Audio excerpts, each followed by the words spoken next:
बिस्मिल्लाहिर्रहमानिर्रहीम व बिही नस्तईन अल्हम्दुलिल्लाहि रब्बिल आलमीन वस्सलातु वस्सलामु अला सय्यिदिल मुरसलीन व अला आलिहि व सहबिहि अजमईन व मन तबिअहुम बि इहसानिन इला यौमिद्दीन। अऊज़ु बिल्लाहि मिनश शैतानिर रजीम। बिस्मिल्लाहिर्रहमानिर्रहीम। व वहबना लिदाऊद सुलैमान निअमल अब्दु इन्नहु अव्वाब इज़ उरिज़ अलैहि बिल अशी साफ़िनातुल जियाद फ़क़ाल इन्नी अहबब्तु हुब्बल खैर अन ज़िक्र रब्बी हत्ता तवारत बिल हिजाब रुद्दूहा अलैया फ़तफ़िक़ मसहम बिस्सूक़ वल अअनाक़। मोहतरम बुजुर्गों और भाइयों, कई महीना पेशतर इस दर्स का पहला हिस्सा बयान हुआ था। हज़रत सुलेमान अलैहिस्सलातु वस्सलाम जो अल्लाह के नबी और पैगंबर थे, उनका तारुफ़, उनके फ़ज़ाइल जो कुरान व हदीस से साबित है उसका कुछ हिस्सा, और फिर उनके तफसीली वाक़े का एक पहलू हज़रत सुलेमान अलैहिस्सलातु वस्सलाम का मलका सबा के साथ मामला। इस ज़िम्न में यह भी तज़किरा किया गया, मैं अगली बात को जोड़ने के लिए पीछा थोड़ा सा तज़किरा कर रहा हूँ। इस ज़िम्न में यह भी जिक्र किया गया कि हज़रत सुलेमान अलैहिस्सलातु वस्सलाम को कुछ खुसूसियात बतौर मोजज़ा और बतौर निशानी अल्लाह रब्बुल आलमीन ने अता फरमाई थी, और वो ये थी कि आपको चरिंद परिंद और जानवरों की बोलियां सिखाई गई थी। मलका सबा के वाक़े में ये बयान हुआ कि हुदहुद परिंदे ने हज़रत सुलेमान अलैहिस्सलातु वस्सलाम को मलका सबा उनकी और उसकी कौम के शिर्क के बारे में ख़बर दी, और इत्तला देने के बाद हज़रत सुलेमान अलैहिस्सलाम का ख़त पहुँचाया। हज़रत सुलेमान अलैहिस्सलाम को इसकी खबर नहीं थी, हुदहुद ने पहुँचाई। हाँ, ये इस सिलसिले में तफसीली गुफ्तगू हो चुकी। ये पूरा वाक़या, फिर मलका सबा का तख्त का लाया जाना, उस सिलसिले की कुछ तफसीलात जो कुरान के बयान के मुताबिक और तफसीर के हवाले से ज़िक्र की गई थी। फिर हज़रत सुलेमान अलैहिस्सलातु वस्सलाम के पास मलका सबा का आना, आपके शानदार महल का मुशाहिदा और मुआयना करना, पानी और ऊपर जो है शीशे मंढे हुए जिससे उसने अपने पैंचे उठा लिए, और फिर उसके बाद हज़रत सुलेमान अलैहिस्सलातु वस्सलाम की इन तमाम चीज़ों को देखने के बाद उसका ये कबूल करना कि आप अल्लाह के नबी हैं, और फिर उसने ईमान ले आया। इस ज़िम्न में आखिर में जो हमने बहस जहाँ ख़त्म की थी वो ये कि बाज़ लोग हज़रत सुलेमान अलैहिस्सलातु वस्सलाम पर कुछ इल्ज़ाम लगाते हैं कि हज़रत सुलेमान अलैहिस्सलाम ने जानबूझकर पानी वाले शीशे पर, शीशे के पानी नीचे और ऊपर शीशा, या शीशे को इस तरह से बनाया हुआ कि पानी महसूस हो, उस पर इस तरह इसलिए चलाया कि वो अपना पैंचा उठाए और आप उसकी पिंडली देख सकें, इसलिए कि मशहूर था, कुछ लोगों ने बताया था कि उसकी पिंडली पर इतने बाल हैं कि वो मर्द नज़र आती है। ये हज़रत सुलेमान अलैहिस्सलातु वस्सलाम पर झूठ है, बिल्कुल दरोह गोई है, बल्कि ये अल्लाह की निशानियों का मुजाहिरा था, अल्लाह की नेमतों का इजहार था एक मलका के मुकाबले में, ताकि अपनी निशानियों का जिक्र करें। यही वजह है कि इन चीज़ों को देखने के बाद मलका सबा जो है वो इस्लाम कबूल कर लिया। अब ये भी इसमें तज़किरा था आखिर में जो हमने किया था कि कुछ लोग बयान करते हैं कि उसका नाम बिल्कीस था, लेकिन कुरान और सही अहादीस से इसका सबूत नहीं मिलता। हो सकता है हो बिल्कीस रहा हो सकता है ना हो। दूसरे ये कि हज़रत सुलेमान अलैहिस्सलाम ने उनसे शादी कर ली, ये भी कुछ वाज़े तौर से दलील के तौर पर साबित नहीं है। ये हो भी सकता है और नहीं भी हो सकता, कुरान हदीस ने ये तफसील बयान नहीं की। उसके बाद शेख उस्मान बिन मोहम्मद, जिनकी किताब को सामने रखकर हम ये सुलेमान अलैहिस्सलाम की हयात के मुतालिक गुफ्तगू कर रहे हैं, उन्होंने अगला उन्वान कायम किया, सुलेमान अलैहिस्सलाम वस्साफ़िनातुल जियाद। हज़रत सुलेमान अलैहिस्सलाम और असील तेज रफ्तार घोड़े, उनके घोड़ों का वाक़या कुरान मजीद में सूरह स्वाद में अल्लाह तबारक व तआला ने जिक्र किया। चुनांचे अल्लाह का इरशाद है, जो मैंने हम्द व सलात के बाद आयतें पढ़ी सूरह स्वाद की। अल्लाह ने फरमाया व वहबना लिदाऊद सुलेमान, हमने दाऊद को सुलेमान अता किया, यानी दाऊद अलैहिस्सलातु वस्सलाम को बतौर औलाद हज़रत सुलेमान अलैहिस्सलातु वस्सलाम दिया। किसने दिया? अल्लाह ने दिया। इससे यह भी पता चला कि औलाद का हासिल करना, औलाद का पा जाना, ये नबी के भी अपने इख्तियार में नहीं है। तौहीद की दलील, हज़रत दाऊद अलैहिस्सलाम पैगंबर हैं, नबी हैं।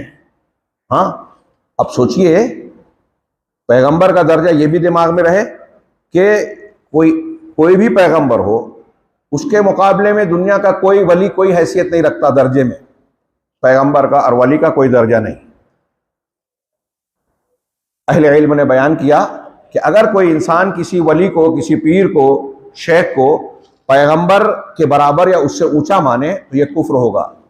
कुरान और हदीस की दलीलें बिल्कुल साफ साफ हैं कि इंसान जितने भी आए हैं उनमें सबसे आला और ऊंचे दर्जे के जो इंसान है वो पैगंबर है, अल्लाह के अंबिया और रसूल।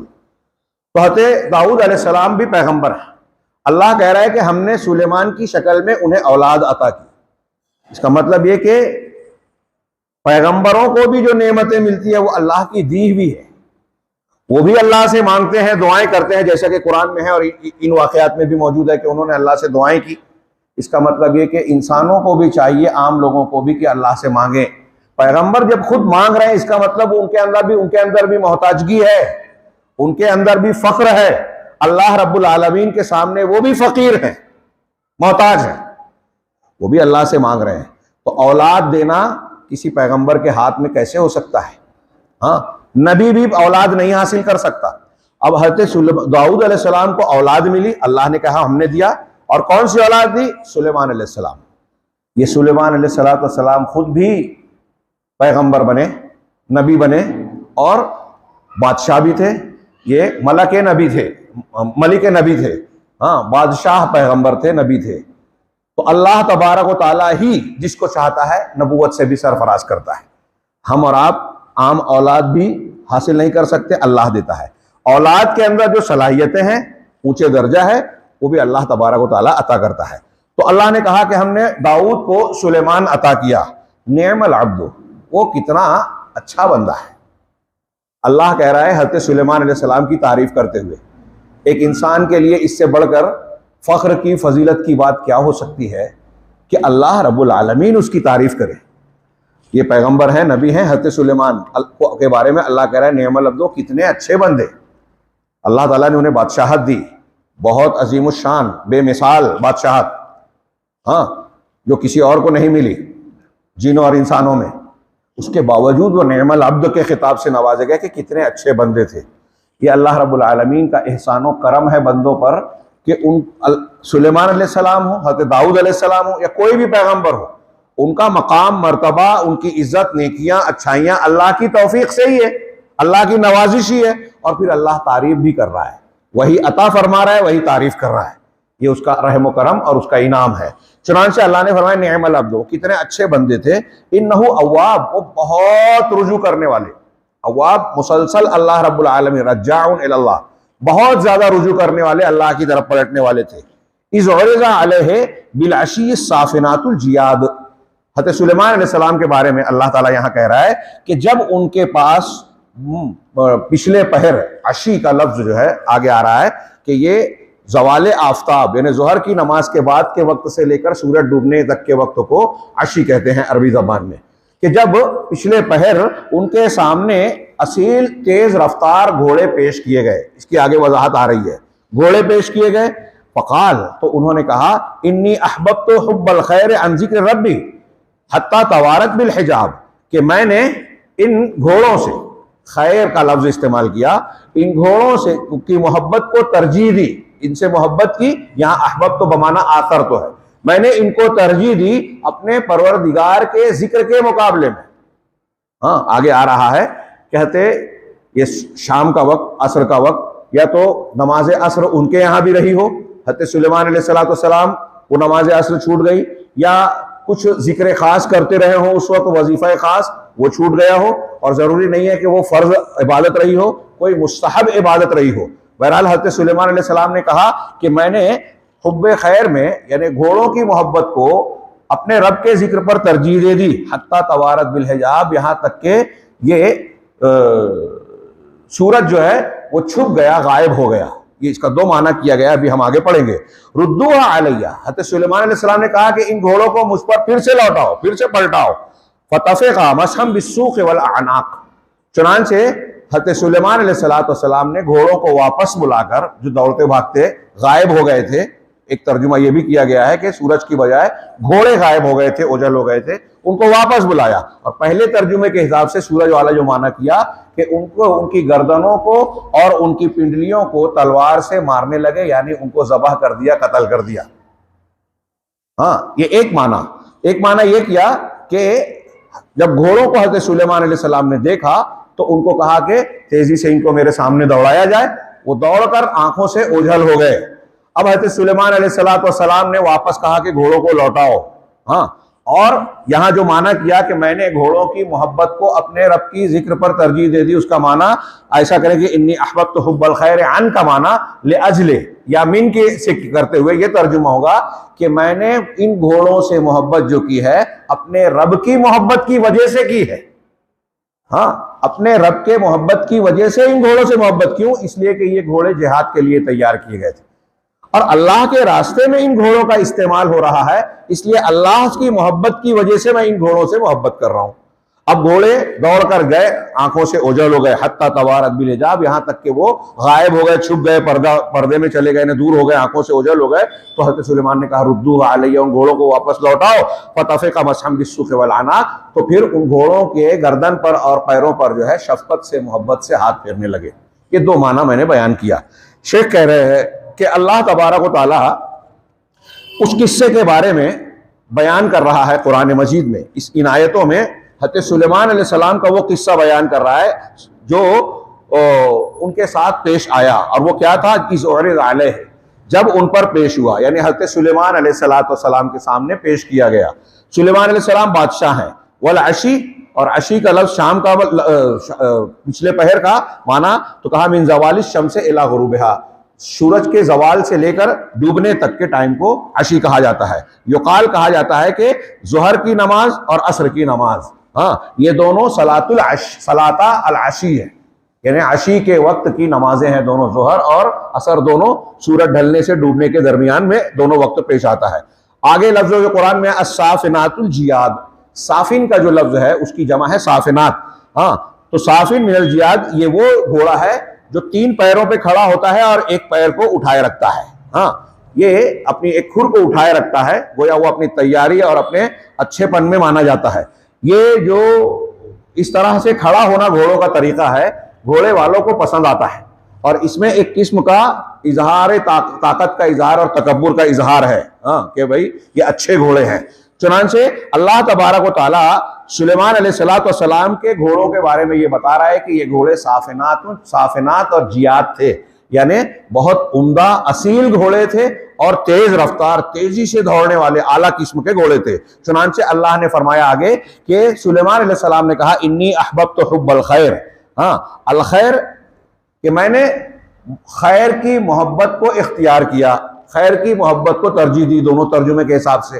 तो यहाँ खैर, शेख उस्मान ने बयान किया कि खैर का लफ्ज जो है अरबी जबान में घोड़ों के नामों में से एक नाम है, जैसा कि बाज़ हदीसों में है कि फी नवासी हल खैर, इन घोड़ों की पेशानी में अल खैलो माकूदुन फी नवासी हल खैर, घोड़ों की पेशानी में खैर लिखा हुआ है, बंधा हुआ है। बुखारी मुस्लिम की हदीस में है कि आदमी अगर घोड़ा इख्तियार करता है, उस जमाने में जिहाद की फजीलत बयान करते हुए अल्लाह के रसूल ने फरमाया कि घोड़ा अगर आदमी पालता है और उसका इस्तेमाल करता है अल्लाह के रास्ते में तो उसमें खैर ही है। दुनिया में अगर जाता है तो माल क्या अजर भी मिलेगा, और अगर जिंदा रहा फतेह हासिल हुई तो माल गनीमत भी मिलेगा। तो उस तरीके से घोड़े के साथ खैर को जोड़ा गया। इसी तरह एक ज़ईफ रिवायत में है कि हज़रत ज़ैद खैल घोड़ा लेकर आए तो अल्लाह के रसूल ने फरमाया कि अंत ज़ैदुल खैर, तुम ज़ैद खैर हो, यानी खैर के नाम से उनको जोड़ दिया। ये एक हदीस है जिसे इब्न अबी आसिम ने सुन्ना में नकल किया है, लेकिन अल्लामा अलबानी ने इसको ज़ईफ कहा है। कहा घोड़े को खैर इसलिए भी कहा जाता है कि घोड़े से आदमी को खैर और भलाइयां हासिल होती है।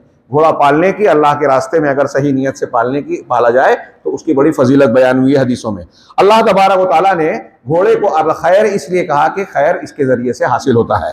चुनांचे अल्लाह तबारक व तआला ने फरमाया सुलेमान अलैहिस्सलाम की ज़बानी इन्नी अहबब्तु हुब्बल खैर अन ज़िक्र रब्बी हत्ता तवारत बिल हिजाब रुद्दूहा अलैया फतफ़िक़ा मसहम बिस्सूक़ वल अनाक़। अब ये जो आयत है, कह रहे हैं कि शेख मोहम्मद उस्मान ने कहा कि इस आयत की तफसीर में मुफस्सिरीन के 4 अक़वाल हैं। मुफस्सिरीन के 4 अक़वाल। थोड़ा सा इल्मी किस्म की अरबी ज़बान की बहस है, इसलिए मैं मुख्तसर करके बयान कर रहा हूँ ताकि हम आगे बढ़ जाएं। वो कहते हैं पहला माना ये बयान करते हैं कि मैंने यहाँ खैर से मुराद घोड़े हैं और हिजाब से मुराद ये है कि ये घोड़े जो है हज़रत सुलेमान अलैहिस्सलाम से इतनी दूर चले गए कि उनकी निगाहों से ओझल हो गए, पर्दे में चले गए। हाँ, रुद्दूहा अलैया, तब कहा कि इनको वापस पलटाओ, यानी मतलब ये कि घोड़ों को दोबारा मेरे सामने लाया जाए। फिर उसके बाद हज़रत सुलेमान उनके गर्दनों और पिंडलियों पर हाथ फेरने लगे, यानी उनके ऊपर जो गर्दो गुबार आ गया था उसको साफ करने लगे। और ये घोड़ों पर इंतहाई ज्यादा तवज्जो देने की बुनियाद पर हज़रत सुलेमान अलैहिस्सलाम ने ऐसा किया। ये एक तफसीर है। दूसरा, चुनांचे यहां कह रहे हैं कि इस तफसीर के मुताबिक आयत में जो अन का हर्फ है, क्या है, अन जिक्र रब्बी, मेरे रब के जिक्र से, तो अन बमाना मिन है, जिसको बाज उर्दू के हमारे हाफिज सलाउद्दीन ने कहा ले अजल का माना, यानी इन घोड़ों की मोहब्बत की वजह से मैंने रब का जिक्र छोड़ दिया या उससे गाफिल हो गया। तो यहां मिन माफ कीजिए की वजह से, मैं अपने रब के जिक्र की वजह से मैं इन घोड़ों से मोहब्बत कर रहा हूं, ये माना होगा। मिन बमाना वजह, अन बमाना मिन, और मिन का माना होगा ले अजल, वजह से। तो कह रहे हैं कि हुरूफ जर जो अरबी जबान में एक दूसरे की जगह इस्तेमाल होते हैं। चुनांचे माना ही होगा इन्नी अहबब्तु हुब्बल खैर, यानी घोड़ों की मोहब्बत। मिन जिक्र रब्बी अन्ना हाजा मिन जिक्र रब्बी, मैं अपने रब के जिक्र की वजह से इन घोड़ों से मोहब्बत कर रहा हूं, ये माना होगा। इसलिए कि ये जिहाद के लिए तैयार किए गए थे। हत्ता तवारत, यहां तक के वो छुप गए। कौन छुप गए? घोड़े छुप गए, यानी इतनी दूर दौड़ते भागते घोड़े चले गए कि निगाहों से ओझल हो गए, छुप गए। अब यहाँ हत्ता तवारत बिल हिजाब रुद्दू अलैया, ये हज़रत सुलेमान अलैहिस्सलाम ने क्यों कहा कि उनको दोबारा मेरे सामने पेश किया जाए? ये उनकी खुशी की वजह से और उन घोड़ों से मोहब्बत करने की वजह से, और फिर उसको वापस बुलाकर उस मोहब्बत और खुशी की वजह से उनके ऊपर हाथ फेरने लगे, उनकी गर्दनों पर और पैरों पर। ये माना जो तफसीर की है इमाम इब्न जरीर और अल्लामा राजी ने इसी तफसीर को पसंद किया। ये दूसरी तफसीर कह रहे हैं कि मेरे पास घोड़ों को पेश किया गया, यहां तक कि इन घोड़ों ने मुझको अपने रब के जिक्र से गाफिल कर दिया, यहां तक कि जो है वो पर्दे में चला गया, छुप गया। क्या मतलब है? यानी सूरज जो है वो डूब गया।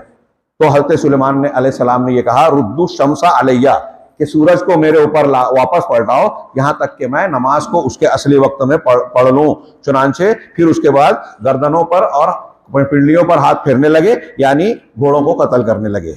ये सूरज को पलटाने वाली बात कही है कि सूरज वापस बुलाया जाए, लेकिन ये तफसीर सही नहीं है। नंबर 3, तीसरी तफसीर जो नकल की कि इसमें दूसरा ही माना है कि मैंने अपने रब के जिक्र के मुकाबले में घोड़ों की मोहब्बत को तरजीह दी। जब उसमें मशगूल रहे हज़रत सुलेमान अलैहिस्सलाम घोड़ों को देखने में, यहां तक कि सूरज पर्दा खिफा में छुप गया। तो हज़रत सुलेमान अलैहिस्सलाम ने कहा कि वापस पलटाओ। किसको पलटाओ?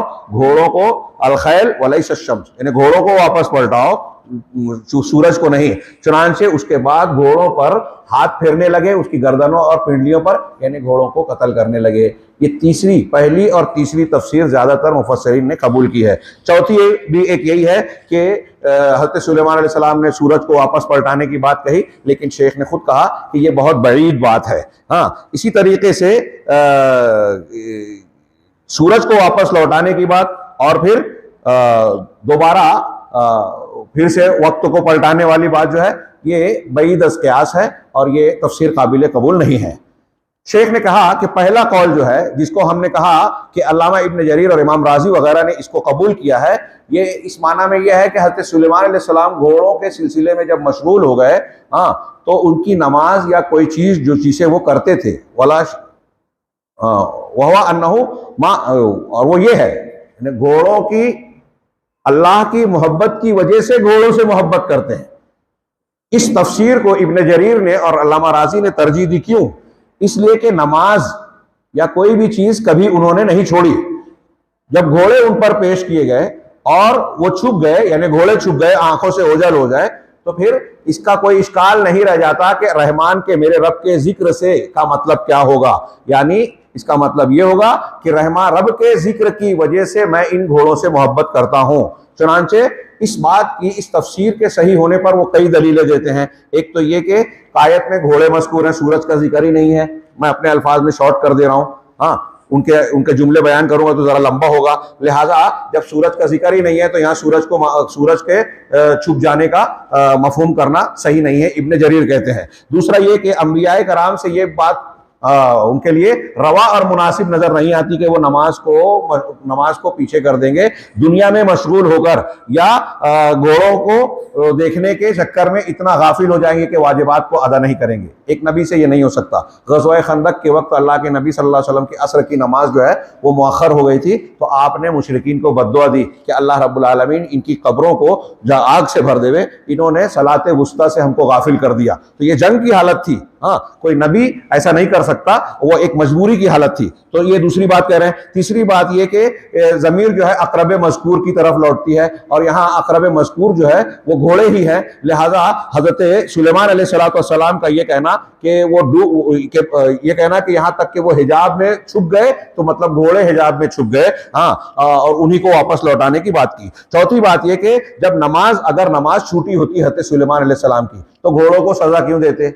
घोड़ों की कोई गलती तो थी नहीं, घोड़ों का कोई कसूर नहीं था। हाँ,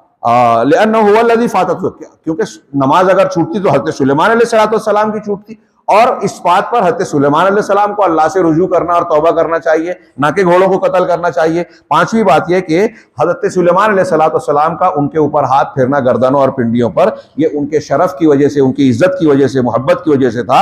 हाँ, यह हज़रत सुलेमान अलैहिस्सलाम की तवाज़ो का हिस्सा था। हालांकि वो बादशाह थे और घोड़ों के हालात से बखूबी वाकिफ थे। चुनांचे फ़काना यंजुरु इलैहा हल हिया, चुनांचे हज़रत सुलेमान अलैहिस्सलाम उनकी निगरानी किया करते थे कि कहीं घोड़े बीमार तो नहीं है या कोई उनके अंदर ऐब तो नहीं है, ताकि मुतमईन हो जाए। गोया एक बादशाह के लिए यह भी जरूरी है कि अपनी रियाया और अपने मातहतों, यहाँ तक कि अपने मातहत जानवरों का भी ख्याल रखे। जैसे कि इससे पहले वाक़े में है कि जब सुलेमान अलैहिस्सलाम ने जानवरों में हुदहुद को नहीं पाया, तो कुरान ने बयान किया सूरह नमल में कि माली ला अरल हुदहुद, कि मुझे क्या हो गया है कि मैं हुदहुद को नहीं देखता, कि क्या उसको कोई वजह है या फिर यूं ही गायब है? अगर बिला उज़्र वो गायब रहा तो मैं उसे सजा दूंगा। तो हुदहुद के बारे में भी हज़रत सुलेमान अलैहिस्सलाम खबर रख रहे हैं। ऐसे ही यहाँ घोड़ों का ख्याल रख रहे हैं। ये पहले कौल का। लेकिन दूसरे कौल को अल्लामा इब्न कसीर रहमहुल्लाह और उनके अलावा दूसरे अहले इल्म ने दूसरे कौल को तरजीह दी है। हमारे यहाँ जो हाफिज सलाहुद्दीन साहब हैं, हाँ, हसनुल बयान वाले, उन्होंने पहले कौल को तरजीह दी है, जो इब्न जरीर वाला अभी हमने पढ़ा। लेकिन अब्दुर्रहमान बिन नासिर अस्सादी और दूसरे बहुत सारे मुफस्सिरीन ये दूसरे कौल को तरजीह देते हैं। अल्लामा इब्न कसीर भी वो ये कहते हैं कि जब हज़रत सुलेमान अलैहिस्सलाम पर असील तेज़ रौ घोड़े पेश किए गए, तो उन्होंने कहा कि मैंने इन घोड़ों की मोहब्बत को अपने रब के जिक्र पर तरजीह दे दी, यहाँ तक कि सूरज डूब गया, हाँ, हिजाब में चला गया। तो फिर कहा कि इन घोड़ों को वापस लौटाओ, और फिर उनको उनके गर्दनों और पिंडलियों पर हाथ फिरने लगे, यानी तलवारों के जरिए से उनको ज़बाह करने लगे, उनको कत्ल करने लगे। अब कह रहे हैं कि इसकी दलील क्या है कि ये कौल सही है? तो एक लंबी थोड़ी बहस की। इस ज़िम्न में ये कहते हैं कि अभी पीछे आया था ना कि इब्न जरीर ने कहा कि सूरज का जिक्र कहां से आ गया, तो इन्होंने बयान किया कि कुरान की आयत में अशी का जो लफ्ज है, ज़वाले आफ्ताब से सूरज डूबने का वक्त, अशी के लफ्ज से यह पता चलता है कि हज़रत सुलेमान अलैहिस्सलाम शाम के वक्त इन घोड़ों का मुआयना कर रहे थे, और फिर इनको जब दौड़ाया तो उनको देखने में ये इतना मशगूल रहे, हत्ता तवारत बिल हिजाब, यहाँ तक कि सूरज पर्दे खिफा में चला गया, छुप गया, डूब गया। चुनांचे ये आशी के लफ्ज इस बात का करीना है कि यहाँ डूबने वाले से मुराद सूरज है। इसी तरह अन से अन को उसके असली माना में रखा जाए तो मफहूम यही होगा कि अब रहमान के जिक्र से गाफिल कर दिया, और ये मुमकिन है कि ये नमाज असर रही हो या कोई वजीफा खास रहा हो, और इसमें कोई शर्त नहीं है कि हज़रत सुलेमान अलैहिस्सलाम से अल्लाह का जो जिक्र छूटा था वो फर्ज और वाजिब ही रहा हो सकता है कि वो कोई मुस्तहब इबादत रही हो जिससे वो गाफिल रह गए और उसको छोड़ दिया बशरी तकाजे की बुनियाद पर। असल ये है कि अन जिक्र रब्बिही में जो है अन को उसके असली माना पर महमूल किया जाए, उसके जाहिरी माना पर। अब यहां सवाल ये पैदा होता है कि जब इसको असली माना में है तो फिर घोड़ों को कत्ल क्यों किया? जैसा कि इब्न जरीर ने सवाल किया कि उनका क्या कसूर था, तो उन्होंने कत्ल इसलिए किया ताकि लोग उसे खाएं। और फिर वलिमाज़ा फ़अल ज़ालिक, क्या ये तफसील से आप लोगों को उकताहट हो रही है? बोरियत महसूस हो रही? मतलब ऐसा नहीं लग रहा है काम की चीज नहीं है? ये अल्लाह ताला ने कुरान में जिक्र किया है। थोड़ी सी तफसील, जो तफसीर का इख्तिलाफ है, मैं बयान कर रहा हूँ, इससे हमको और कई चीज़ें दुरूस और असबाक मिलते हैं कि अंबियाए कराम अलैहिमुस्सलातु वस्सलाम का मामला भी हमारी समझ में आता है कि कितना एहतमाम करते थे। और फिर उनके ताल्लुक से हमको ये मालूम हुआ कि अगर गफलत आ गई इंसानी बशरी तगाजे से तो फ़ौरन उसकी रुजू करके उसकी इस्लाह करते थे। तो बहरहाल ये दूसरी तफसीर के मुताबिक कि क्यों ऐसा किया उन्होंने, तो ये हज़रत सुलेमान अलैहिस्सलाम ने घोड़ों को ज़बाह इसलिए किया कि दोबारा उन घोड़ों के मुआयने मुशाहिदे में पढ़कर, गफलत में पढ़कर दोबारा वो नमाज से या अल्लाह के जिक्र से गाफिल ना हो। इन्होंने जिक्र किया कि हज़रत उमर रज़ी अल्लाह ताला अन्हु के बारे में ये रिवायत आती है कि एक मरतबा वो अपने एक बाग के में मशगूल रहकर उनकी नमाज जो है मुअख्खर हो गई थी, तो उन्होंने पूरा का पूरा बाग अल्लाह ताला के लिए सदका कर दिया था, अल्लाह के रास्ते में दे दिया था। और ये इसलिए किया था हज़रत उमर फारूक ने ताकि दोबारा बाग के मामले में मशगूल होकर वो नमाज से गाफिल ना हो। तो शेख कहते हैं कि हज़रत सुलेमान अलैहिस्सलाम ने घोड़ों को ज़बाह इसलिए किया कि घोड़े दोबारा अल्लाह के जिक्र से गफलत का सबब न बने। और वो कहते हैं कि ये हो सकता है कि उनकी शरीयत में ऐसा ही रहा हो, जायज़ रहा हो कि जिस चीज़ से गफलत हो रही है उसको छोड़ दिया जाए, अल्लाह के रास्ते में ज़बह कर दिया जाए। बल्कि हमारी शरीयत में भी ऐसे वाक़यात हैं जिससे इसकी तायीद होती है। जब अल्लाह के रसूल सल्लल्लाहु अलैहि वसल्लम ग़ज़वा तबूक की तरफ गए थे और मदाइन सालेह, हज़रत सालेह अलैहिस्सलाम की जो बस्ती थी जहां अजाब नाजिल हुआ था कौम सालेह पर, वहां से जब गुजर हुआ था तो उस वक्त तो उस मकाम पर लोगों ने हांडियों में कुछ खाना पकाया था। तो अल्लाह के नबी सल्लल्लाहु अलैहि वसल्लम ने हुक्म दिया था कि इन हांडियों को तोड़ दिया जाए और इसमें जो खाने पकाए गए हैं उनको फेंक दिया जाए। साहबा ने कहा कि हांडियां हम बचा के साफ कर लेते हैं तोड़ने की बजाय, और खाना नहीं खाते। कहा ठीक है, हांडियां बचा लो, धुल लो उसको अच्छी तरह और इसका खाना जो है फेंक दो। यानी ऐसे मकाम पर जहां अजाब नाजिल हुआ था वहां तुमने ये पकाया है तो यहाँ ये खाना ना, इसका इस्तेमाल ना किया जाए। इसको इमाम अहमद वगैरह ने नकल किया है, इसमें थोड़ा सा इजाफा है उस अहमद की रिवायत से। कहा फिर उसके बाद जो है व दलील ज़ालिका, इसकी एक दलील ये भी दी अल्लामा इब्न कसीर वगैरह ने कि हज़रत सुलेमान अलैहिस्सलाम ने उन घोड़ों को ज़बह कर दिया था। इसकी एक दलील ये भी दी है कि अल्लाह रब्बुल आलमीन की ये सुन्नत और तरीका रहा है कि अगर बंदा अल्लाह की किसी नेमत को अल्लाह के वास्ते कुर्बान करता है, किसी चीज को छोड़ता है या कुर्बान करता है, तो अल्लाह तबारक व तआला उसके बदले में उससे ज्यादा बड़ी नेमत अता फरमाता है। चुनांचे जब हज़रत सुलेमान अलैहिस्सलाम ने तेज रफ्तार बेहतरीन घोड़ों को अल्लाह वास्ते ज़बह कर दिया, लोगों को खिला दिया। यहाँ ये भी याद रहे कि घोड़ा खाना हलाल है। हमारे यहाँ हनफी मसलक वाले कहते हैं कि ये हराम है, लेकिन ये सही नहीं है। सही मुस्लिम की रिवायत है हज़रत जाबिर से और एक उम्मुल मोमिनीन से भी, दो अलग अलग रिवायतें हैं। हज़रत हफ्सा से गालिबन, उम्मे हबीबा या हफ्सा, मैं भूल रहा हूँ नाम, तो या उम्मे सलमा से, उम्मुल मोमिनीन में से किसी से एक रिवायत है, और एक जो है हज़रत जाबिर से कि हमने अल्लाह के रसूल सल्लल्लाहु अलैहि वसल्लम के ज़माने में घोड़ों को ज़बह किया और खाया। चूँकि घोड़ा महंगा होता था, जिहाद में इस्तेमाल होता था, इसलिए उसको ज़बह कम किया जाता था। लेकिन वो अब एक अलग बहस लोग करते हैं कि वो जो है कुरान में घोड़ों का, खच्चरों का और गधों का एक साथ जिक्र है, और वहाँ अल्लाह तबारक व तआला ने यह जिक्र किया कि हमने इसलिए पैदा किया ताकि तुम उन पर सवारी करो। तो कुछ अहनाफ उलमा कहते हैं देखो यहाँ अल्लाह ताला ने इनका तज़किरा सवारी के तौर पर किया, खाने के लिए नहीं किया। तो क्या अल्लाह के रसूल सल्लल्लाहु अलैहि वसल्लम को ये आयत नहीं समझी थी? आपने खाने की इजाज़त दी। तो घोड़ा हलाल है।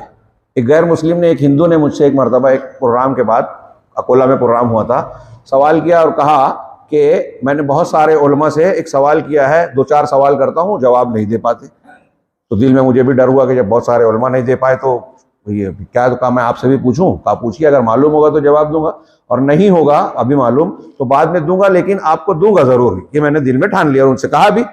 बहरहाल उसने सवाल किया, तो जब सवाल अजीब गरीब था, अजीब पंचर सवाल, और मुझे हैरत हुई कि उलमा क्यों जवाब नहीं दे पाए। तो उसने जो सवाल किया वो ये था कि घोड़ा पहले मुसलमानों के यहाँ हलाल था, बाद में हराम क्यों हो गया? मैंने कहा मतलब? बोले पहले इसको खाते थे अब नहीं खाते। तो उन्होंने कहा मतलब? तो कहने लगा कि पहले हलाल था अब हराम हो गया। मैंने कहा किसने कहा कि हराम हो गया? कहा उलमा कहते हैं। हम लोग तो नहीं कहते, घोड़ा हलाल है। तो वो बहुत हैरत कर रहा था। तो मैंने उसको ज़िम्नन बयान किया कि आपने जिनसे सुना होगा, हो सकता है वो हनफी मसलक के मानने वाले हों। हनफी मसलक वाले ऐसा कहते हैं, लेकिन हदीसों के एतबार से, कुरान और हदीस की रोशनी में नबी करीम सल्लल्लाहु अलैहि वसल्लम सहाबा के बयान के मुताबिक घोड़ा हलाल है, हराम नहीं है। तो बहरहाल हज़रत सुलेमान अलैहिस्सलाम ने उन घोड़ों को, पीछे जो शेख उस्मान ने बयान किया कि ज़बह करके लोगों में बांट दिया, तकसीम कर दिया, खिला दिया। और क्यों ज़बह किया? अल्लाह वास्ते, कि ये दोबारा मुझे अल्लाह की याद से गाफिल ना कर सके।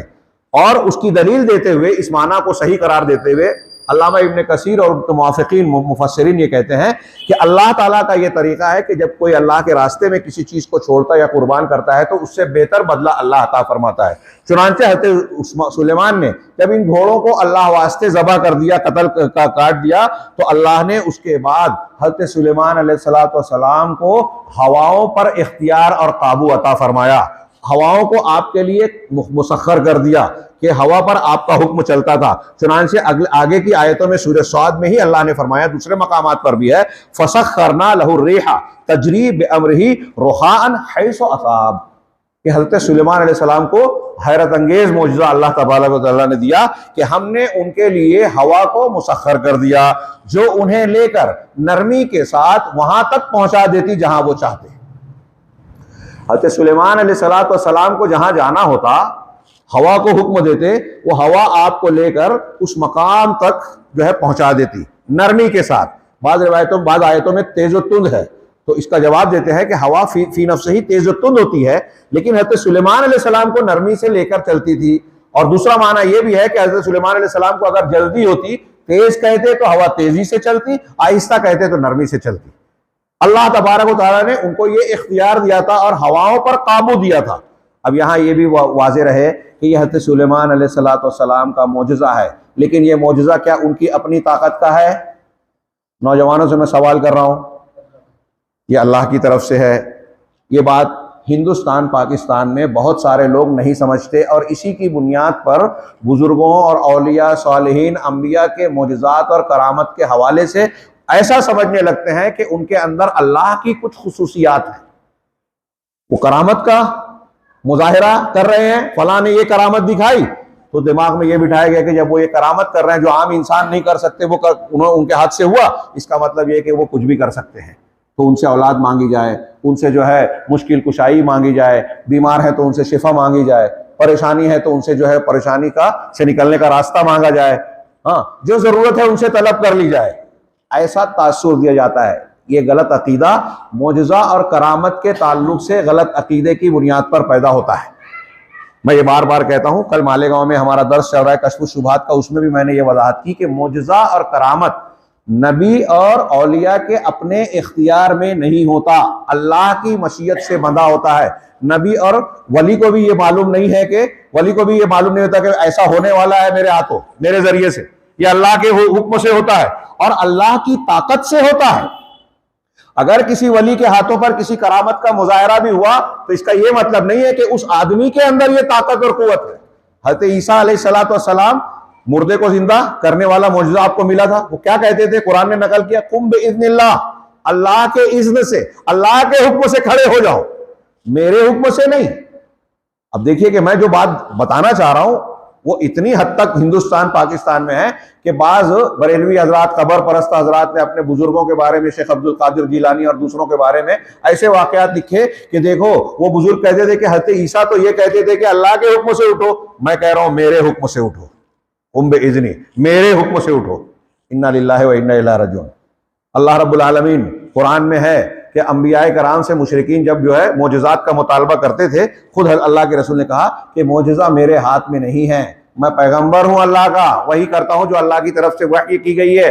और मोजज़ात का, करामात का, निशानियों का मुजाहिरा करना यह अल्लाह के इख्तियार में और उसकी ताकत में है, मेरी ताकत और इख्तियार नहीं है। बहुत अच्छी तरीके से ये बात समझें। और जो बात मैं कह रहा हूं ये कोई ऐसा नहीं है कि बहुत गहराई में और ढूंढना पड़े दलीलों को, बिल्कुल साफ साफ निशानी है। यहां देखिए हज़रत सुलेमान अलैहिस्सलाम के बारे में जो अल्लाह ताला कह रहा है उसका अंदाज क्या है? सख्खरना लहू, हमने, देखिए फसख्खरना लहू रिहा, हमने सुलेमान के लिए, उनके लिए यानी सुलेमान अलैहिस्सलाम के लिए हवा को मुसख्खर किया, हवा को उनके काबू में दिया। हमने किया, कौन? अल्लाह रब्बुल आलमीन।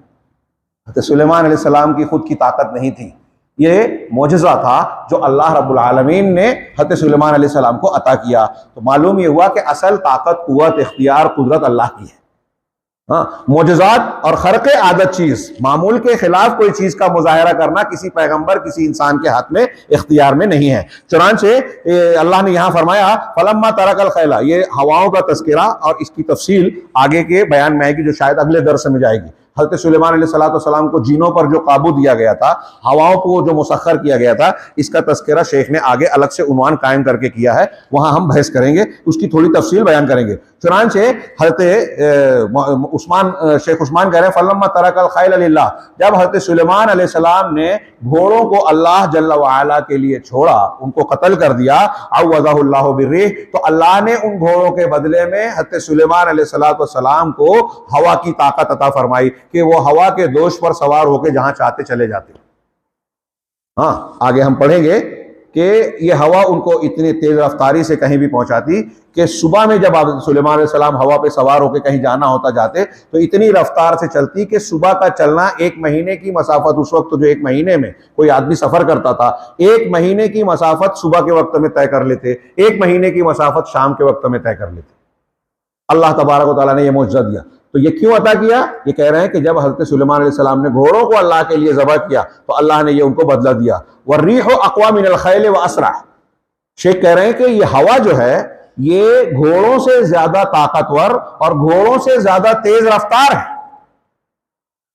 उनका जो काम था घोड़ों का, उसके मुकाबले में हवा उससे ज्यादा मुफीद थी, उससे ज्यादा ताकतवर, उससे ज्यादा तेज रफ्तार थी। कह रहे हैं कि साथ ही साथ हवाओं को पालने के लिए, उनको देखभाल करने की, किसी मुशक्कत को उठाने की, तवज्जो देने की, चारा पानी देने की जरूरत नहीं थी।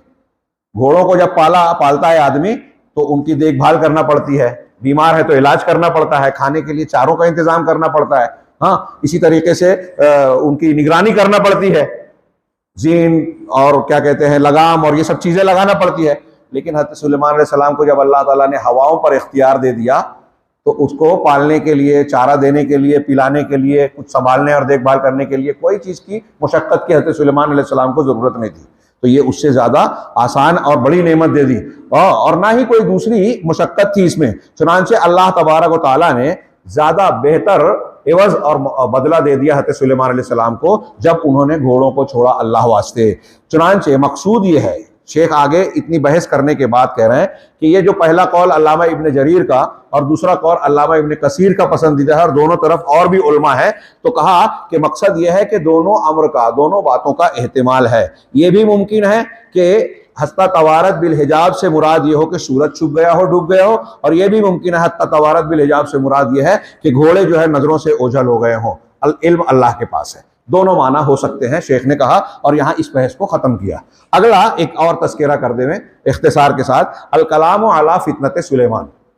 अल्लाह तबारक व तआला ने हज़रत सुलेमान अलैहिस्सलाम को फितना और आजमाइश में मुब्तला किया, उस पर गुफ्तगू।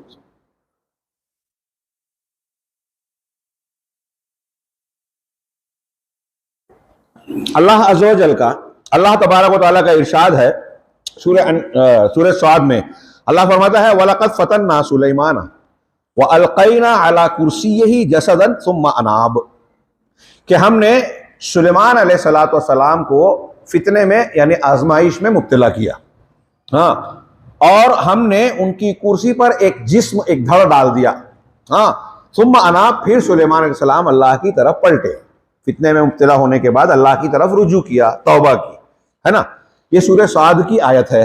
कह रहे हैं वहादा अला सुन्नतिल्लाह, ये अल्लाह तबारक व तआला की सुन्नत और अल्लाह का कानून है कि वो अपने बंदों को आजमाता है, यहाँ तक के अंबिया को। जैसा कि अल्लाह ने एक उमूमी फरमान सूरह अनकबूत में इरशाद फरमाया, अहसिब अन्नासु अन युत्रकू अन यक़ूलू आमन्ना, क्या लोग ऐसा समझते हैं, ये हमारे और आपके लिए भी है, सबके लिए है, क्या लोग ऐसा समझते हैं कि वो ये कहेंगे कि हम ईमान ले आए, इतना कहने पर उनको छोड़ दिया जाएगा? क्या लोग समझते हैं कि उन्हें छोड़ दिया जाएगा, ये कि उन्होंने कहा कि हम ईमान लाए, इतना कहने पर छूट जाएंगे? वहुम ला युफ्तनून, और उनको फितने में आजमाइश में मुब्तला नहीं किया जाएगा। वलक़द फ़तन्ना लज़ीना मिन क़ब्लिहिम, जबकि हमने इनसे पहले के लोगों को आजमाइश में फितने में डाला। फला यअलमन्नल्लाहु लज़ीना सदक़ू वला यअलमन्नल काज़िबीन, चुनांचे अल्लाह जरूर जान जाएगा, जाहिर कर देगा कि कौन लोग सच्चे हैं, और अल्लाह ये जाहिर कर देगा कि कौन झूठे हैं। मैं यालमन ना का तर्जुमा होता है अल्लाह जरूर जान जाएगा, अल्लाह तो सब कुछ जानता है। यहाँ जानने से मुराद क्या है कि उन पर हुज्जत पूरी कर देगा और लोगों के सामने, खुद उनके सामने भी जाहिर हो जाएगा कि कौन सच्चा है, कौन झूठा है। आदमी अपने आप को अच्छा ही कहता है, हम में से हर शख्स अपने आप को मोमिन कहता है, अल्लाह हमको मोमिन बनाए, हाँ, लेकिन ईमान की हकीकत में हम ईमान वाले हैं कि नहीं, किस दर्जे के हैं, ये उस वक्त पता चलता है जब अल्लाह ताला के इम्तिहान से हम गुजरते हैं। तो फितना, इब्तिला और आजमाइश से खरा और खोटे का फर्क होता है। तो अल्लाह ताला ने भी कहा कि हम लोगों को आजमाते हैं। चुनांचे अल्लाह फितना या आजमाइश अल्लाह की जारी सुन्नत है। चुनांचे अल्लाह ताला ने सुलेमान अलैहिस्सलाम को भी आजमाया, फितने में डाला। अब अल्लाह ने इस आयत में यह कहा कि उनके कुर्सी पर हमने एक जिस्म डाल दिया। इस सिलसिले में वो जिस्म क्या था, वो आजमाइश क्या थी सुलेमान अलैहिस्सलाम की, तो इस सिलसिले में पहला किस्सा जो बयान किया जाता है वो ये एक किस्सा जो बड़ा झूठा और बातिल किस्सा है। वो ये है कि किस्सा तुम मकजूबतुम बातिलुन बातिलतुन ज़ुरुम व बोतान, ये झूठ और बोतान है, बातिल है और गढ़ा हुआ है। वो क्या है? लोग कहते हैं कि सुलेमान अलैहिस्सलाम की जो कुव्वत और ताकत थी, उनकी जो बादशाहत थी, वो उनकी अंगूठी में थी। हमारे यहाँ भी जादू टोना फूक झाड़ करने वाले सुलेमान अलैहिस्सलाम की अंगूठी का, नक्शे सुलेमानी का वो जिक्र करते हैं। हाँ, ये नक्शे सुलेमानी का जिक्र हम अगले दर्स में करेंगे जब जिन्नात का बयान आएगा। हाँ, तो ये अंगूठी वाली बात जो है ये बकवास है, बातिल है, झूठ है। तो कहते हैं कि हज़रत सुलेमान अलैहिस्सलाम की ताकत और कुव्वत जो ऐसी जबरदस्त बादशाहत मिली थी ना, उसका राज ये था कि उनकी ताकत और कुव्वत अंगूठी में थी। हाँ, लेकिन कह रहे हैं इसीलिए लोगों में जब ये बात मशहूर हो गई, वलिहाज़ा इश्तहरा इंद अन्नास खातम सुलेमान, इसीलिए लोगों में सुलेमान अलैहिस्सलाम की अंगूठी बड़ी मशहूर है। हाँ, और ये भी कहा जाता है कि हज़रत सुलेमान अलैहिस्सलाम इस अंगूठी के बगैर कुछ करने की ताकत नहीं रखते थे। जो कुछ उनकी सल्तनत और कुव्वत थी वो इस अंगूठी की वजह से थी। कह रहे हैं कि हज़रत सुलेमान अलैहिस्सलाम की यह अंगूठी उनकी असल ताकत का राज थी। लेकिन सुलेमान अलैहिस्सलाम हर वक्त इसे पहने रहा करते थे, लेकिन हम्माम में जाने के वक्त इसे उतार दिया करते थे। हम्माम में आप जाते तो आप इसे उतार देते थे। चुनांचे एक दिन आप हम्माम में जाने जब लगे तो इस अपनी बीवी को एक आता हो ज़ौजतहु जरादतन, हाँ, कह रहे हैं अपनी बीवी को जो है एक टिड्डी दी, हाँ, ये अता किया। चुनांचे शैतान उनके पास आया, फजा शैतान व तसव्वरा बिसूरत सुलेमान, और हज़रत सुलेमान अलैहिस्सलाम का रूप धार लिया। सुलेमान अलैहिस्सलाम की शक्ल इख्तियार करके उनकी बीवी के सामने और कहा कि वो अंगूठी कहाँ है। ये जो जरादा, अंगूठी की शक्ल को जरादा यहाँ कहा, हाँ, ये जो दिया था कि वो अंगूठी कहाँ है। चुनांचे जब सुलेमान अलैहिस्सलाम की शक्ल में आया तो उनकी बीवी ने वो अंगूठी उसको दे दी। चुनांचे उस शैतान ने अंगूठी पहन ली और पूरी सल्तनत और वो जो हुकूमत थी वो उस शैतान के हाथ में आ गई। हर कोई जो है उसकी खिदमत करने लगा और हवाओं पर इख्तियार और हर चीज पर इख्तियार जो हज़रत सुलेमान अलैहिस्सलाम को हासिल था वो उस शैतान को हासिल हो गया। अब सुलेमान अलैहिस्सलाम जब बाहर निकले और अपनी बीवी से पूछा कि अंगूठी कहाँ है, तो उसने कहा कि क्या तुमने मुझसे अंगूठी वापस नहीं ले ली। चुनांचे फज़हा मा यही व अला वजही, तो हज़रत सुलेमान अलैहिस्सलाम उसके बाद जो है परेशान हाल जो है वो भटकने लगे और एक शैतान ने जो है एक लंबी मुद्दत तक जो है हुकूमत की। सुलेमान अलैहिस्सलाम के मकाम पर, तख्त पर बैठकर, यहां तक के हज़रत सुलेमान अलैहिस्सलाम एक दिन समुंदर के पास गए और वहां एक मछली का शिकार किया। मछली को खोला तो मछली के पेट में जो है अंगूठी मिली, जिसके अंदर वो अंगूठी थी। फिर से हज़रत सुलेमान अलैहिस्सलाम के हाथ लग गई, इसलिए कि उस शैतान ने वो अंगूठी लेकर जो है समुंदर में फेंक दिया था। चुनांचे हज़रत सुलेमान अलैहिस्सलाम ने फिर वो अंगूठी पहन ली और अंगूठी पहनते ही उनकी सल्तनत फिर उनको वापस मिल गई। तो लोग कहते हैं, कुछ लोग, कि ये सुलेमान अलैहिस्सलाम का जो फितना कुरान में जिक्र किया कि हमने सुलेमान अलैहिस्सलाम को फितने में डाला, उससे यही फितना मुराद है। लेकिन शेख कह रहे हैं कि ये किस्सा ये झूठा है, बातिल है और मनगढ़ंत है, इसलिए कि शैतान के लिए ये मुमकिन नहीं था कि वो सुलेमान अलैहिस्सलाम की शक्ल इख्तियार कर सके। शेख उस्मान इस पर नबी सल्लल्लाहु अलैहि वसल्लम की हदीस से इस्तेदलाल करते हैं। उन्हें कहते हैं कि नबी सल्लल्लाहु अलैहि वसल्लम ने फरमाया, इन्ना शैताना ला यतमस्सलु बी, कि शैतान मेरी शक्ल और मेरा रूप नहीं धार सकता। हाँ, देखिए, इससे नबी करीम सल्लल्लाहु अलैहि वसल्लम अपने बारे में कह रहे हैं, लेकिन शेख उस्मान इस्तेदलाल क्या कर रहे हैं कि इसका मतलब यह है कि सिर्फ मोहम्मद रसूलुल्लाह सल्लल्लाहु अलैहि वसल्लम नहीं, किसी भी पैगंबर की शक्ल शैतान इख्तियार नहीं कर सकता। क्यों? दलील दे रहे, वजह बयान कर रहे हैं कि शैतान के लिए अंबिया की सूरत इख्तियार करना मुमकिन नहीं है। अगर ऐसा नहीं होता तो फिर बड़ा मुश्किल मामला पेश आता कि शैतान जो है किसी भी नबी की शक्ल को इख्तियार करता और लोगों के सामने आकर कहता कि मैं नबी हूं अल्लाह का, और कुफ्र का हुक्म देता, ख्वाब में ही आकर हुक्म देता या ऐसे भी हुक्म देता और उन्हें अल्लाह रब्बुल आलमीन की मासियत और नाफरमानी का हुक्म देता, और लोग ये जान भी नहीं पाते कि ये अल्लाह का नबी नहीं बल्कि शैतान है।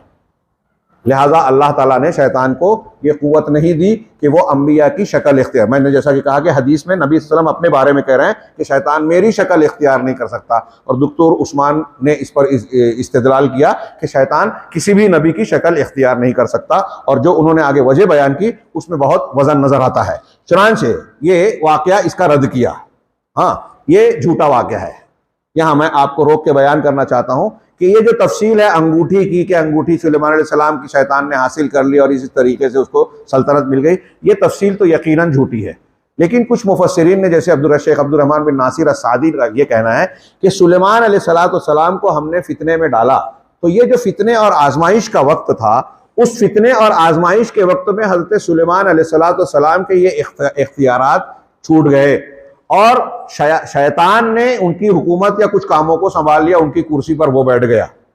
ये अब्दुर्रहमान बिन नासिर अस्सादी इस तफसील से हट के ये इतना कहते हैं कि हमने एक जिस्म को उनकी कुर्सी पर डाल दिया, का मतलब ये कि वो शैतान बैठ गया।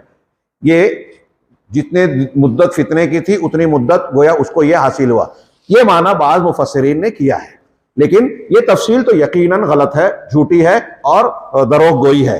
दूसरे ये कि एक दूसरी तफसीर भी उलमा ने बयान की है। एक सही हदीस में एक वाक़या हज़रत सुलेमान अलैहिस्सलाम के बारे में आया है, जिसे इस पर फिट किया है, लोगों ने बयान करने की कोशिश की है। चुनांचे शेख डॉक्टर उस्मान भी कहते हैं कि सुलेमान अलैहिस्सलाम के फितने और आजमाइश के बारे में सही कौल क्या है। चुनांचे बुखारी वगैरह की एक रिवायत है कि हज़रत सुलेमान अलैहिस्सलाम ने एक दिन कहा, ला अतूफ़न्न लैलता अला तिस्ईन इम्राअतन ताती कुल्ल वाहिदतन मिनहुन्ना बिफारिस, कि मैं आज रात अपनी तमाम 90 बीवियों के पास आऊँगा, उनमें से हर बीवी जो है जो हमल से होगी और उससे बच्चे की विलादत होगी, तो वो बच्चा जो है अल्लाह के रास्ते में क़िताल करने वाला शहसवार होगा, वो मुजाहिद पैदा करेगी।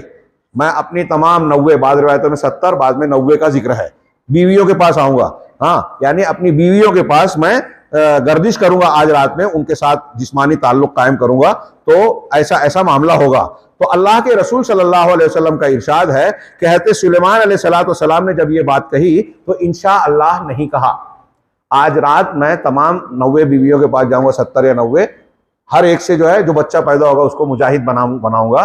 तो अल्लाह के रसूल ने फरमाया कि जब हज़रत सुलेमान अलैहिस्सलाम ने ये बात कही तो इंशा अल्लाह नहीं कहा और इंशा अल्लाह कहना भूल गए। नतीजा क्या निकला? फवलदत वाहिदतुन मिनहुन्ना निस्फ इंसान। तो जो जितनी बीवियों के पास वो गए थे, किसी से बच्चा पैदा नहीं हुआ, एक औरत से हुआ भी तो वो नाकिस और अधूरा, आधा बच्चा हुआ और वो हमल गिर गया। ये बुखारी और मुस्लिम की रिवायत है। और यहां मैं ज़िम्नन जिक्र कर दूं कि बाज़ जो अकल परस्त जो हैं, मेरा ख्याल है मौलाना मौदूदी साहब और दूसरे कुछ लोग, इन हदीसों पर, ऐसी हदीसों पर सवाल उठाते हैं। अरे एक रात में कैसे एक आदमी जो है 90 बीवियों के पास जाएगा, कितना टाइम होता है, कितनी एक इंसान के अंदर ताकत होती है। तो ये अल्लाह तबारक व तआला की तरफ से अंबियाए कराम अलैहिस्सलाम को यूं भी कुछ खुसूसियात दी जाती है, और अंबियाए कराम को आम इंसानों के मुकाबले में आम हालात में भी क़ुव्वत होती है। अल्लाह के नबी जनाब मोहम्मद रसूलुल्लाह सल्लल्लाहु अलैहि वसल्लम, हाँ, कि खुराक कम थी, कई दिन का मुसलसल रोज़ा रखते थे, फिर भी आपको कितनी ताकत हासिल थी। आपके बारे में सही हदीसों से साबित है कि एक रात में एक ही गुस्ल करके आप अपनी 11 बीवियों के पास जाते थे कभी कभार, खास तौर से सफर से लौटने के बाद, एक ही रात में। कोई एक इंसान के लिए क्या ये आम मुमकिन है उमूमी तौर से? हाँ, तो ये अल्लाह के नबी हज़रत सुलेमान अलैहिस्सलाम भी पैगंबर थे, फिर उनको वक्त के साथ साथ, कुव्वत के साथ साथ अंबिया को औकात में भी बरकत दी गई। और हज़रत सुलेमान अलैहिस्सलाम के और भी कई मामलात ऐसे हैं, जैसे हवाओं पर काबू, ये अल्लाह की तरफ से खुसूसी इनाम है। यहां अपनी अक्ल में ला करके, अकल में नहीं आता हदीसों को रद्द करना, ये ईमानी तरीका बिल्कुल नहीं है, ये अहले सुन्नत का तरीका नहीं है। तो हमारी अकल में आए ना आए, सही हदीसों से है, हमें मानना चाहिए। तो कहा कि वाकया ये है कि सही हदीसों से है कि अपनी बीवियों के पास जाने की बात कही कि हर एक से मुजाहिद पैदा होगा, इंशाअल्लाह नहीं कहा तो कोई औरत हामिला नहीं हुई, एक हुई और उसका भी नाकिस बच्चा पैदा हुआ। शेख ने कहा ये वाकया सही है। व अन्नल्लज़ी उल्क़िया अला कुर्सी सुलेमान, और जो जिस्म सुलेमान अलैहिस्सलाम की कुर्सी पर डाला गया, पहली तफसीर में शैतान की बात है, तो यहां कहा गया कि जो जिस्म सुलेमान अलैहिस्सलाम की कुर्सी पर डाला गया वो यही बच्चा था जो आधा आदमी या अधूरे बच्चे की शक्ल में पैदा हुआ था, मुकम्मल नहीं पैदा हुआ था। तो माना जब सुलेमान अलैहिस्सलाम ने ये देखा तो उनको शर्मिंदगी हुई, एहसास हुआ कि मुझसे गलती हुई है, चुनांचे वो अल्लाह की तरफ रुजू किया, इसलिए कि वो इंशाअल्लाह कहना भूल गए थे। तो हज़रत सुलेमान अलैहिस्सलाम का इंशाअल्लाह न कहना इन मुफस्सिरीन के मुताबिक यही फितना हो सकता है। और जो बच्चा, जो कुर्सी पर जिस्म डालने की बात है, वो ये अधूरे बच्चे को डालने की बात हो सकती है। ये भी सराहतन हदीसों में मौजूद नहीं है कि कुरान की इस आयत की यही तफसीर है। उलमाए कराम ने, चूंकि यह हदीस सही है और इस सही हदीस को इस तफसीर पर उलमाए कराम ने जो है मुंतबिक करने की, बाद मुफस्सिरीन ने मुंतबिक किया है। हो सकता है कि यह तफसीर सही हो सकता है कि ना हो, लेकिन यह वाकया सही है। हो सकता है कि हज़रत सुलेमान अलैहिस्सलाम की कोई और आजमाइश रही हो, या फिर वो जो कि अब्दुर्रहमान बिन नासिर अस्सादी और दूसरे कुछ मुफस्सिरीन बयान करते हैं। ये एक दूसरा उन्वान था। तीसरा टॉपिक जो है मैं सिर्फ जिक्र करके अगले हफ्ते के लिए, अगले दर्स के लिए छोड़ता हूं, वो ये है कि क्या सुलेमान अलैहिस्सलाम ने दुनिया को आखिरत पर तरजीह दी थी और दुनिया को चाहते थे? हज़रत सुलेमान अलैहिस्सलाम ने, जो अभी हमने सूरह सौद की आयतें पढ़ी, जब घोड़ों को ज़बह कर दिया और फिर जो वाक़यात हुए, तो उसके बाद एक दुआ की हज़रत सुलेमान अलैहिस्सलाम ने, रब्बि इग़फ़िरली वहबली मुल्कन ला यंबग़ी लिअहदिन बादी इन्नका अंतल वहाब, कि परवरदिगार मुझे बख्श दे और मुझे ऐसी हुकूमत अता फरमा जो मेरे बाद किसी के लिए मुनासिब ना हो, तू बड़ा बख्शने वाला, देने वाला है। तो अब यहाँ हज़रत सुलेमान अलैहिस्सलाम एक पैगंबर है और ये कह रहे हैं कि मुझे सल्तनत दे, ऐसी सल्तनत जो किसी को ना मिले मेरे बाद। तो क्या हज़रत सुलेमान अलैहिस्सलाम दुनिया चाहने वाले थे? तो मुख्तसर जवाब यह है कि ऐसा हरगिज़ नहीं है। फिर इस दुआ का क्या माना है, क्यों मांगा, ये इंशाअल्लाह हम आइंदा दर्स में इसकी कुछ तफसील पढ़ेंगे। और इस ज़िम्न में हज़रत सुलेमान अलैहिस्सलाम को जब अल्लाह ने, उन्होंने दुआ की कि ऐसी सल्तनत दे जो किसी और को ना मिले, तो उनको क्या क्या अल्लाह ने दिया? जिन्नात पर काबू दिया, हवाओं पर इख्तियार दिया, जो जिसका तस्करा हो चुका, और उससे पहले उनको परिंदों चरिंदों की बोलियां सिखाई गई थी, और भी कुछ खुसूसियात अता फरमाई गई है। उस ज़िम्न में हम कुछ गुफ्तगू करेंगे और जादू टोने वाले से मुताल्लिक़ भी कुछ इंशाअल्लाह गुफ्तगू बात आएगी। अल्लाह ताला हमें सही दीन को समझने और उस पर अमल करने की तौफीक अता फरमाए और उसकी बरकत से दुनिया और आखिरत में कामयाबी से नवाजे। व आखिर दावाना अनिल हम्दुलिल्लाहि रब्बिल आलमीन व सल्लल्लाहु अला नबिय्यिना मुहम्मद।